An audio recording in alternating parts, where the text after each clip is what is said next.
হতে চান পার্থ ইডি আমাদের মামলায় যে সাক্ষী হতে চান পার্থ বিতরণ মানে খাতা এবং শাড়ি বিতরণ দেখুন, আছে, এটা সেগুলো একটা আমরা করব। ভারতীয় ন্যায় সংহিতা বা আগে সিআরপিসি আপনারা একটু মঞ্চে আসুন। এর সুযোগ আছে। আমাদের তিনি কেন রাজি হয়েছেন, কি বলতে চান সাহায্য করুন। তিনি বলতে পারবেন। তার মিডিলে আমরা আমার মনে হয় ওনার জামাই আমরা শুনে নেব।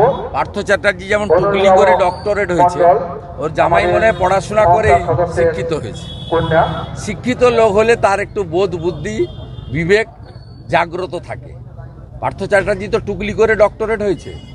আমার মনে হয় তার জামাইয়ের মধ্যে শিক্ষা দীক্ষা আছে। তিনি হয়তো ভেবেছেন যে এত লক্ষ লক্ষ বেকারের সর্বনাশ যিনি করেছেন, তিনি পরিবারের বাইরে গিয়ে বেকার যুবক যুবতীদের কথা ভেবেছেন। এই ধরনের হিনিয়াস ক্রাইম তার চূড়ান্ত শাস্তি হওয়া উচিত।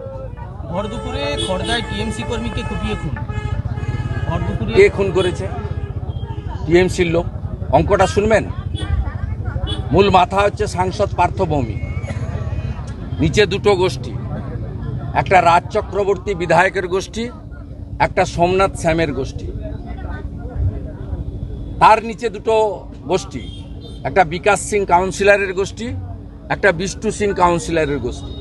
দুজনেই মামাটি মানুষ, দুজনেই পিসি ভাইপোর দল করে।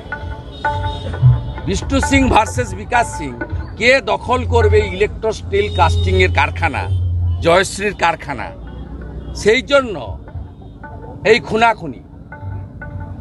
এতে বিরোধী দল বা অন্য কারোর কোনো ভূমিকা নেই, এক নম্বর। আর দ্বিতীয় নম্বর হচ্ছে এলাকা দখল, ভাগ বাটোয়ারা। এখানে যেমন ভাগ বাটোয়ারা করে, থার্মেল পাওয়ারের গেট কার দখলে থাকবে, সিমেন্ট কারখানার গেট কার দল থাকবে। পিং পং এর খেলা হয়, কখনো বিপ্লব গোষ্ঠী, কখনো অ্যান্টি বিপ্লব গোষ্ঠী। সব জায়গায় তাই model same, model same, model same. 10টার মধ্যে দোল পূর্ণিমা শেষ করতে হবে। আজকে স্পেশাল ডে। শিলিগুড়ি কমিশনারেট মদ বন্ধ, শিলিগুড়ি জুড়ে নোটিশ হবে। মদ বন্ধ হোক, আমাদের আপত্তি নেই, সব অনুষ্ঠানে বন্ধ করবেন তো। আপনি অষ্টমীতে মদ খাইয়েছেন এবারে। ইংরেজরাও কখনো অষ্টমীর দিন মদ দোকান খোলা রাখেনি। 24 সালে প্রথম অষ্টমীর দিন মদ দোকান খোলা রেখেছেন। আপনার ঘাটালের এসডিপিও বলছে ডিজে বের করলেই সিজ করব। অন্য ধর্মের অনুষ্ঠানে যখন ডিজে বাজিয়ে রাস্তা অবরোধ চলবে, ধরবেন তো?